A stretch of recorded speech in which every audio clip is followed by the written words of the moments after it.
Bonjour et bienvenue à Saint-Igny-de-Vert sur le magnifique circuit de la Brosse pour la 8e épreuve du championnat d'Europe FIA d'autocross et de cross-car.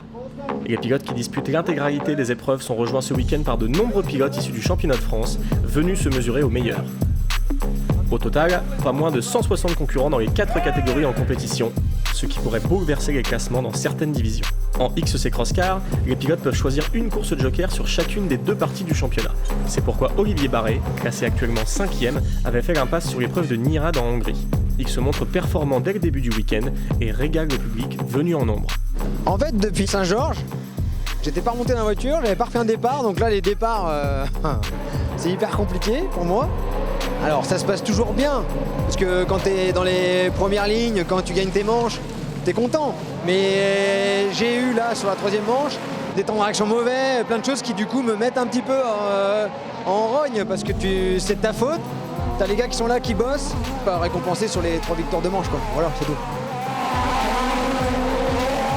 Point de vue de la piste, c'est magnifique, on est dans un cadre qui est fantastique. Les allées sont un peu petites, mais ça, c'est rien. Mais la piste par elle-même, tu as du virage rapide fantastique, on peut aller encore chercher de l'extérieur. Là, le seul point négatif qu'on commence à avoir, c'est les pointes de cailloux là, qui te dévorent les pneus et les jantes. Il faut qu'on arrive à gérer nos pressions de pneus un peu mieux et surtout, peut-être à mettre un petit peu moins de cœur sur le latéral, se calmer, faire freiner un peu plus droit. Voilà, arrêter de se balancer là, faire coucou au public, on va se calmer là-dessus surtout.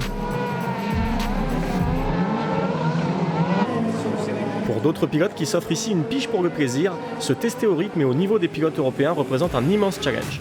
À l'image de Paul-Mathieu Fauconnier, ancien pilote Buggy 1600 qui retrouve cette année la catégorie cross-car. Il y a un sacré rythme devant. Une piste qu'on n'a pas l'habitude d'avoir en championnat de France, mais j'arrive à tirer mon épingle du jeu et je compte performer en demi-finale tout à l'heure.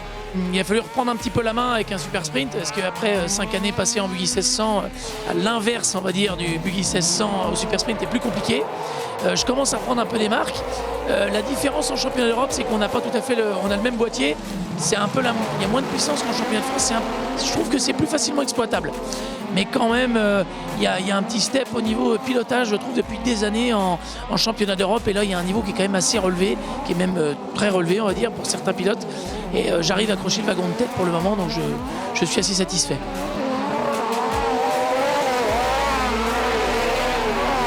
On s'était fixé comme objectif la demi-finale. On a dit sur une 50aine d'engagés, si on arrive à performer déjà dans les 20 premiers après les 3 premières manches, ça sera bien. Dès le début des warm-up, je me suis bien senti, dans les manches qualif également.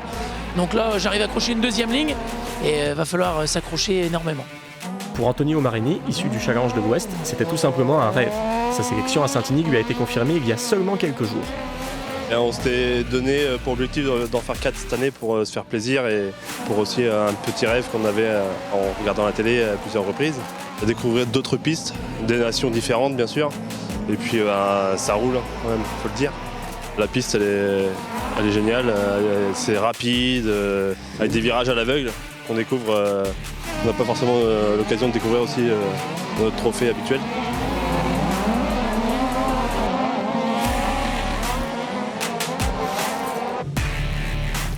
Déjà présent sur plusieurs épreuves du championnat, Johan Gilloin continue le développement de sa machine.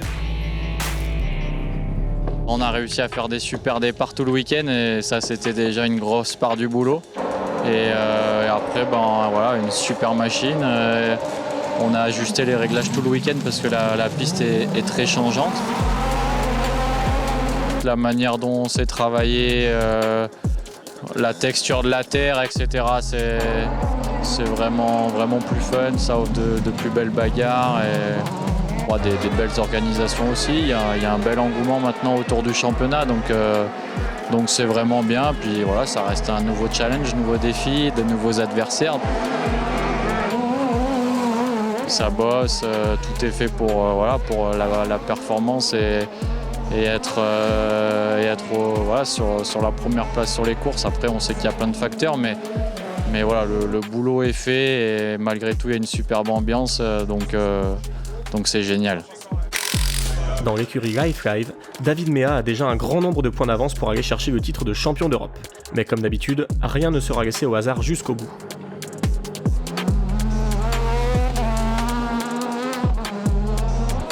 Ouais, il a fallu se battre parce que c'était pas facile hier et aujourd'hui, c'était assez serré dans les manches avec Pigna. Mais ouais, on a bien bossé, on gagne les chronos, on fait la pole et on gagne les 3 manches avec le meilleur temps à 2 dixièmes sur 5 tours.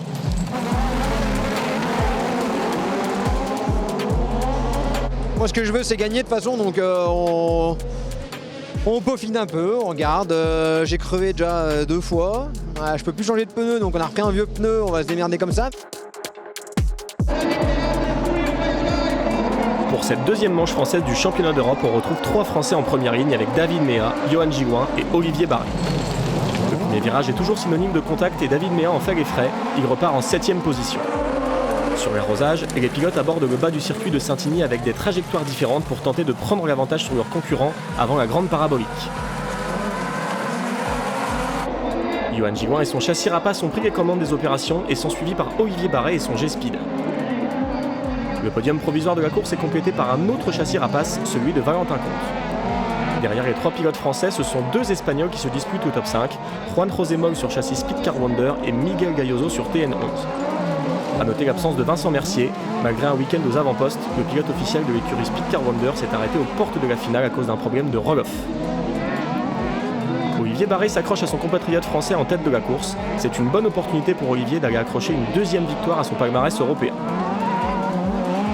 Remonté en 5ème position après avoir dépassé son coéquipier espagnol, David Mea affiche un rythme impressionnant pour revenir au contact du trio de tête et profite de l'erreur de Juan José Moll pour gagner encore une position.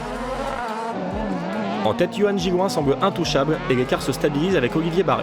Mais derrière, ça chauffe avec David Mea qui se rapproche dangereusement de Valentin Conte. Le pensionnaire de l'écurie Life Live doit absolument profiter de l'absence dans cette finale de son concurrent au titre Ivan Pigna pour prendre le maximum de points d'avance au championnat. David parvient à prendre l'avantage sur Valentin Conte pour intégrer le podium, mais devant c'est bien Johan Giguin qui franchit le drapeau à damier en première position, devant Olivier Barré qui offre un nouveau podium à la structure Guénosport. Olivier n'oublie d'ailleurs pas de célébrer son résultat en face du public français. Johan Giguin sera malheureusement déclassé suite à une non-conformité technique sur son châssis Kamoto Rapace. Dommage pour le pilote français qui a pourtant dominé cette finale. C'est donc Olivier Barré qui remporte cette course à domicile devant David Mea et Valentin Conte pour un podium 100% français ici à Saint-Igny. Bon, une. Tout va bien? Oui, moi ça va.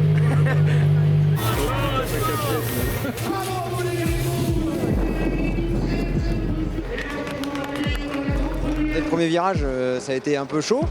Maintenant, on est là pour le spectacle, hein. On essaie de le faire. J'étais content d'être avec David parce qu'on se met des bonnes batailles depuis déjà des années et que je puisse être devant lui malgré, je pense, les équipes différentes qu'on peut constater sur le parc.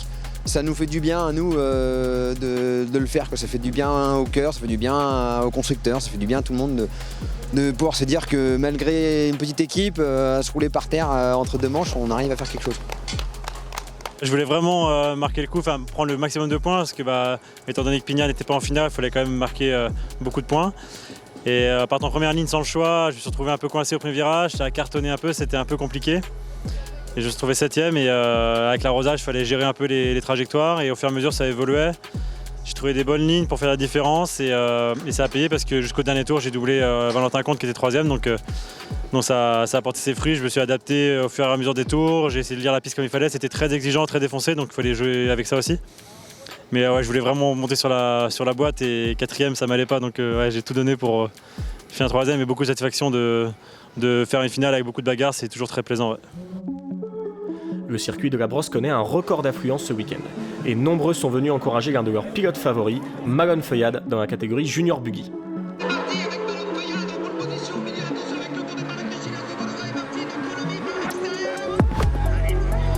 On le sait, on a un public de fou quand on vient sur les manches françaises tout au long de l'année. Donc franchement, je vous dirais que ça booste. Là, je dis un mot pour tous les Français, on lâchera rien jusqu'à la fin du meeting. Et je pense que c'est grâce aussi au public qui nous booste et qui nous porte vers le haut. C'est une piste que je connais bien, j'ai un peu de mal à m'y faire quand même, à trouver mes points de repère. Je ne sais pas comment prendre mes trajectoires, soit garder mes cordes et ils ne me doublent pas, soit faire comme si j'étais tout seul et mettre beaucoup de rythme. Donc ça, on va encore en discuter après pour faire un peu notre stratégie entre guillemets pour la finale. On va essayer de prendre un très gros départ, sortir devant et dérouler notre course si on peut le faire. Après un week-end solide, le jeune pilote d'Issoudun Malone Foyad s'élance en pole position, bien déterminé à briller à domicile. Son rival de toujours Nathan Otink est lui aussi sur la première ligne et emboîte le pas du pilote français après le premier gauche. La bataille pour le titre de champion d'Europe continue. La jeune pilote tchèque Kristina Svobodová se place en 3e position en arrivant dans le bas du circuit, suivie par Egiš Kapna en 4e position, auteur d'un très gros départ depuis la 3e ligne. Malone Foyad et son châssis Alfa Racing sont en tête, mais le pilote néerlandais est déjà dans ses échappements. Accrochage pour la 3e position entre les deux pilotes féminines Kristina Svobodová et Egiš Kapna. Martine Kolomi et son châssis Alfa Racing n'en demandaient pas tant pour intégrer le podium provisoire. Le pilote du châssis GR se rapproche encore un peu plus de Malone Foyad pour ce qui s'annonce comme une nouvelle passe d'armes animée entre ces deux jeunes pilotes toujours au-dessus du lot par rapport au reste de la grille. Les deux pilotes sont carrément au coude à coude dans toute la parabolique du départ, mais c'est le pilote français placé à l'intérieur en abordant le premier gauche en haut du circuit qui conserve l'avantage.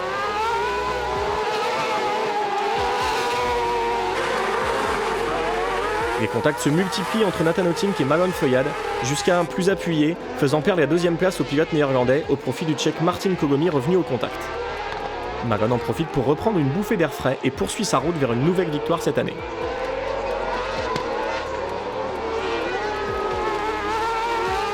On commence à apercevoir de la fumée blanche qui s'échappe du châssis Alfa Racing de Malone Foyad. Tout le public français retient son souffle et espère que ça va tenir jusqu'au bout.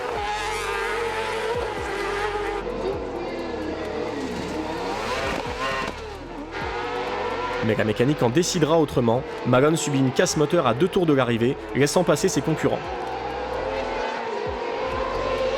La déception est présente pour le jeune pilote français qui était sur le point de frapper un grand coup au championnat.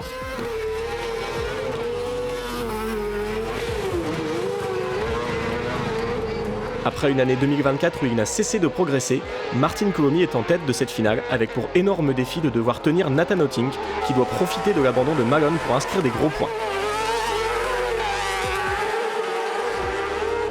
Egiš Kapitkunova remonte donc en 3e position et observe une bagarre intense pour la victoire entre Martin Kolomi et Nathan Otink, et c'est finalement Kolomi qui s'impose, gagnant ainsi pour la première fois une manche du championnat d'Europe. Au championnat, Nathan Otink augmente son avance sur Malone Foyad.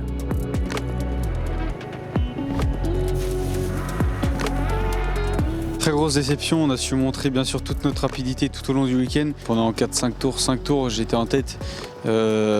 C'était très tendu quand même avec Otink. Après j'ai repris un petit peu d'avance. Et franchement je suis vraiment déçu de ne pas avoir conclu sur une victoire parce que ça aurait permis de remercier toute la famille, tout le public, toutes les personnes qui m'ont aidé tout au long du week-end. Et franchement de finir comme ça, je pense que je ne le mérite pas du tout. Le bouchon de pression d'huile là qui était mal serré, en fait ça s'est desserré, ça a mis de l'huile partout et puis au bout d'un moment quand toute l'huile s'en va, il n'y en a plus et c'est ça qui a fait casser le moteur. On va essayer de réfléchir comment on va faire pour aller à Maggiora pour essayer de réparer le moteur et puis on verra bien. En buggy 1600, l'ancien champion d'Europe Thomas Anacleto fait son retour auprès du constructeur Peters Autosport.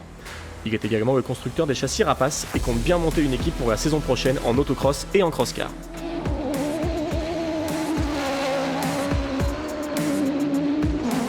Je fais un peu de tout tant que je peux.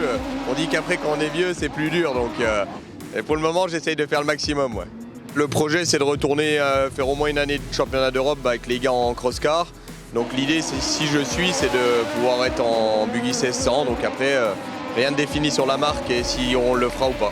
Si j'y vais, c'est pour rouler, mais je roulerai pas en crosscar. Donc c'est soit il y a une possibilité en buggy 1600, soit on roulera pas. Quoi. Il y a les clients, c'est toujours compliqué.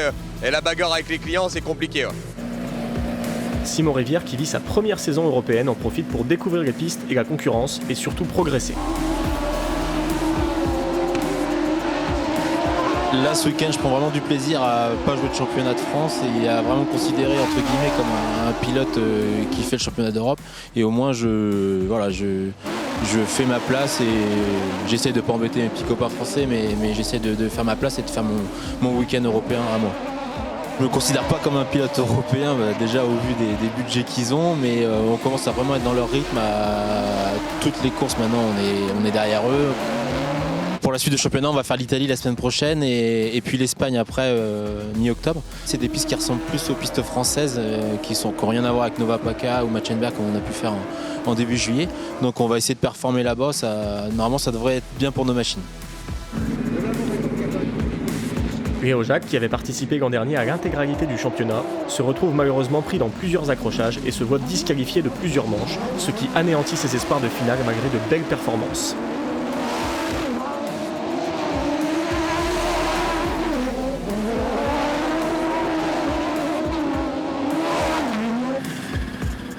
Quatre pilotes français parviennent à se hisser en finale.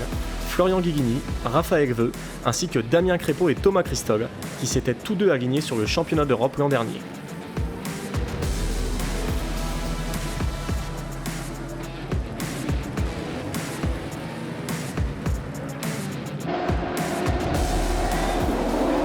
Parmi tous les pilotes français, Florian Guigini part en première ligne et outre le championnat de France, il a l'occasion d'inscrire son nom parmi les vainqueurs d'une épreuve européenne.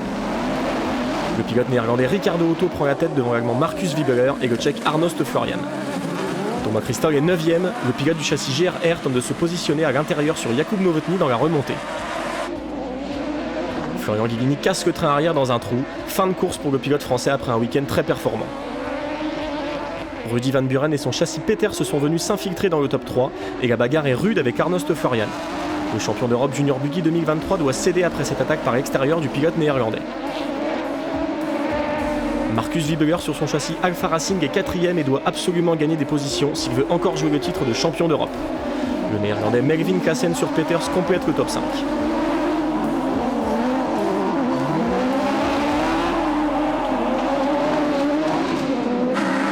Ricardo Otto et son châssis GR mènent toujours la danse en tête de la course et rien n'est fait pour le podium avec 4 pilotes regroupés en une poignée de secondes.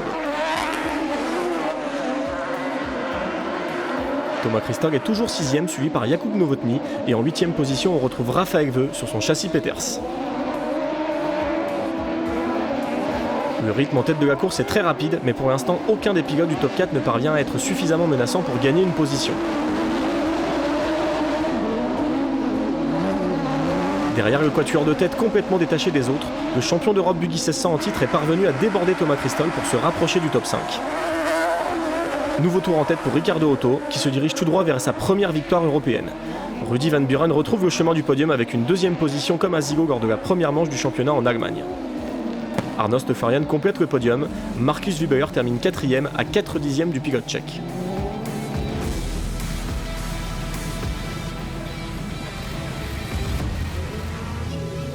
Partagé de fortes sensations à deux, entre père et fils, les feuillades l'attendaient depuis 2 ans puisque Johnny avait décidé de se consacrer à Malone depuis la saison 2023. Mais à Saint-Igny, la magie opère et c'est à bord du Super Buggy de son ami Axel Ténier que Johnny retrouve la piste. On a eu une proposition d'Axel pour rouler avec son buggy, donc on a sauté sur l'occasion et c'est toujours un plaisir de revenir mettre le cul dans un Super Buggy à Saint-Igny, sous le soleil. C'est comme le vélo, ça fait 2 ans que je n'ai pas roulé, mais ça a l'air d'être revenu assez rapidement en tout cas. Franchement, j'ai aucune pression, je viens là pour m'amuser, donc le but c'est de prendre du plaisir et c'est ce que je fais, donc voilà, c'est top. Moi j'aime beaucoup parce que la voiture n'est jamais droite, il y a beaucoup de transferts, c'est sympa. Moi j'aime beaucoup cette piste.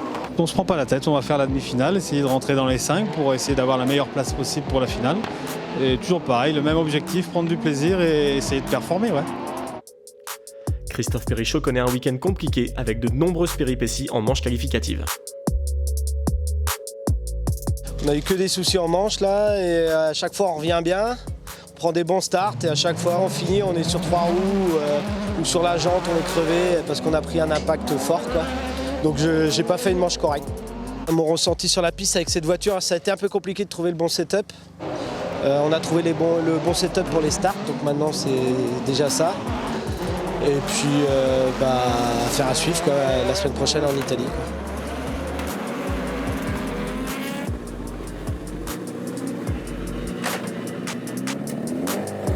Roberto est plus que jamais motivé à briller devant le public français, mais il subit plusieurs accrochages qui ne vont pas lui permettre d'aborder les phases finales avec facilité.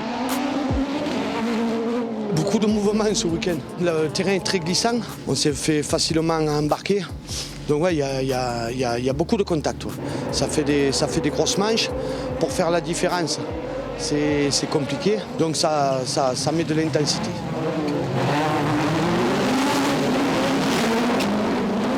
En deuxième manche, j'ai eu un gros accrochage avec Nicodème. Donc ça nous a garés tous les deux. c'est vraiment stupide parce qu'on était 1 et 2. Voilà, si on aurait fait 1 et 2 ou 2 et 1, ça nous faisait marquer des bons points, garder des premières lignes. On voit que le circuit est vraiment très très difficile. La moindre erreur, ça pardonne pas, quoi.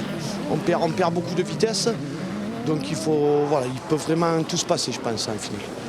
Oh, bon, pas de stress. Hein. Je veux dire, on va y aller, on va poser les roues et on va faire ce qu'il y a à faire. Et en partant, je pense, de la dernière ligne, il faudra saisir les opportunités qui se présentent, rien lâcher et aller au combat, hein, comme depuis le début de la saison. 3 châssis Alfa Racing en première ligne au départ du dernier affrontement du week-end. Le Tchèque Zdeněk Antoni, leader du championnat, est entouré de 2 anciens champions d'Europe français, Johnny Feuillade et Florent Tafani, venus faire une pige pour le plaisir. Le pilote tchèque prend l'avantage devant Florent Tafani et un certain Robert Teuil, remonté depuis la 3e ligne par l'extérieur dans le premier gauche. Petr Nicodème est 4e et doit tout faire pour remonter. Le titre de champion d'Europe 2024 est toujours en jeu. Le trio de tête 100% Alfa Racing termine leur premier tour dans un mouchoir de poche, suivi de près par Petr Nicodème et Johnny Feuillade. Après 2 occasions manquées en Hongrie et en France à Saint-Georges-de-Montaigu, malgré une pointe de vitesse capable de jouer la gagne, Robert a de nouveau une occasion de renouer avec la victoire ici à Saint-Igny. Il plonge à l'intérieur sur Florent Tafani dans le bas du circuit et parvient à s'infiltrer pour passer en 2e position. La bagarre a profité à Zdeněk Antoni, qui a déjà pris quelques mètres d'avance, mais Robert entame sa remontée, suivi de près par Florent Tafani resté au contact. Avec Petr Nicodème en 4e position, c'est entre pilotes tchèques et français que vont se jouer les précieuses places sur le podium. Le pilote de Cavaillant attaque fort et Zdeněk Antoni commet de petites erreurs. La jonction est rapidement faite et l'explication s'annonce musclée. Le Tchèque doit gagner pour augmenter son avance au championnat sur Nicodème. Pendant que Robert tente des trajectoires différentes pour se rapprocher, Petr Nicodème est contraint à l'abandon, ce qui profite à Johnny Feuillade et au néerlandais Willy Albers remonté en 5e position. Robert est toujours à l'attaque et c'est dans le virage 2 qu'il trouve l'ouverture par l'extérieur sur Zdeněk Antoni qui rencontre un problème de boîte de vitesse. Il prend tout de suite une bouffée d'air frais en tête de la course et quant à Florent Tafani, il est désormais très menaçant sur le pilote tchèque. Avec l'abandon de Petr Nicodème, c'est désormais 4 châssis Alfa Racing aux 4 premières places de cette finale, preuve une nouvelle fois de l'efficacité des châssis tchèques, peu importe la catégorie. Zdeněk Antoni continue de perdre pied et va devoir tout donner pour conserver sa 2e position face à 2 anciens champions d'Europe français. Inquiétude cependant dans le clan Feuillade, une fumée blanche s'échappe du buggy de Johnny, motorisé par un bimoteur BMW. Changement dans le dernier virage, Johnny Feuillade passe à l'intérieur sur Florent Tafani juste avant le drapeau à damier. Victoire éclatante du français Robert Teuil devant Zdeněk Antoni. Déception pour Florent Tafani qui termine en 4e position après un week-end haut en performance à domicile. Au championnat, Robert Teuil conforte son avance sur ses poursuivants en 3e position, mais reste à 21 points de Petr Nicodème. Il va falloir se battre pour aller chercher le titre de vice-champion d'Europe.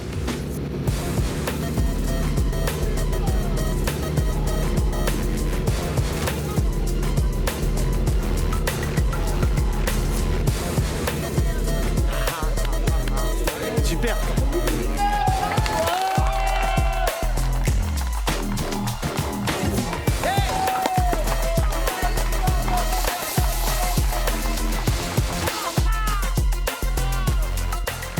Oui, c'est sûr que ici on sait que le premier virage il est très important, il peut se passer plein de choses.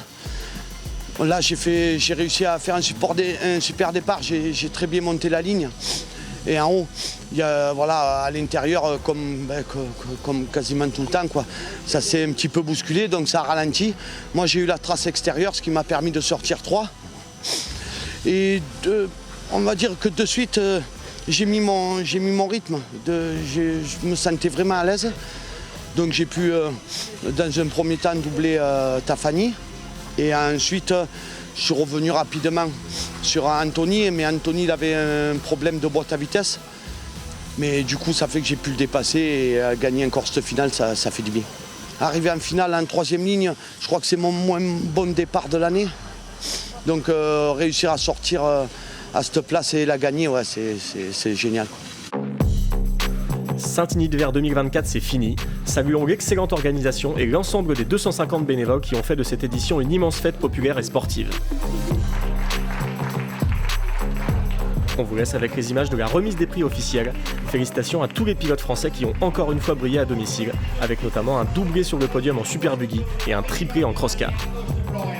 Merci à toutes et à tous de nous avoir suivis sur Automoto la chaîne. Rendez-vous à Maggiora en Italie pour l'avant-dernière épreuve du championnat d'Europe.